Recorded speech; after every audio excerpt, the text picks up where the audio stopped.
കടപ്ര ഗ്രാമപഞ്ചായത്തിലെ വരമ്പനകത്ത് മാലി 1-ാം വാർഡാണ്. ഇവിടുത്തെ വീട്ടുകളിലേക്കൊക്കെ വെള്ളം കയറിയിട്ട് 2-3 ദിവസമായി.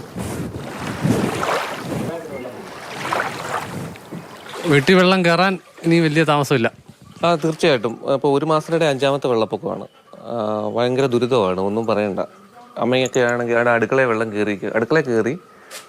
അമ്മയ്ക്ക് ഇപ്പോൾ ഭയങ്കര പ്രായമായിട്ടുണ്ട്, ഭയങ്കര ബുദ്ധിമുട്ടും കാര്യങ്ങളൊക്കെയാണ്. ഇപ്പോൾ തുടർച്ചയായിട്ട് ഈ വെള്ളം വന്നു കഴിഞ്ഞാൽ എന്ത് ചെയ്യണമെന്നൊരു കാര്യങ്ങളൊന്നും നടക്കുന്നില്ല. അതാണ് മെയിനായിട്ട്. ജീവിതം വെള്ളത്തിലായി.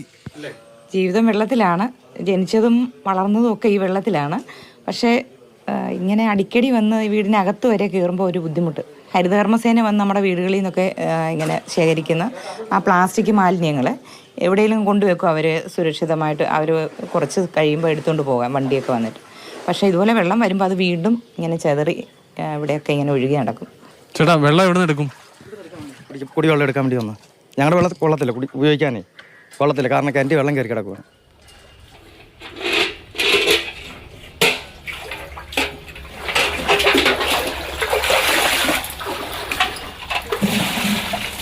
വെള്ളപ്പൊക്ക കാലത്ത് ശുദ്ധജലം കിട്ടുക എന്നുള്ളതാണ് ഏറ്റവും പ്രധാനപ്പെട്ടത്. എന്തായാലും നമുക്ക് റിങ്ങിറക്കി കിണറുള്ളത് കൊണ്ട് ഭാഗ്യമായി.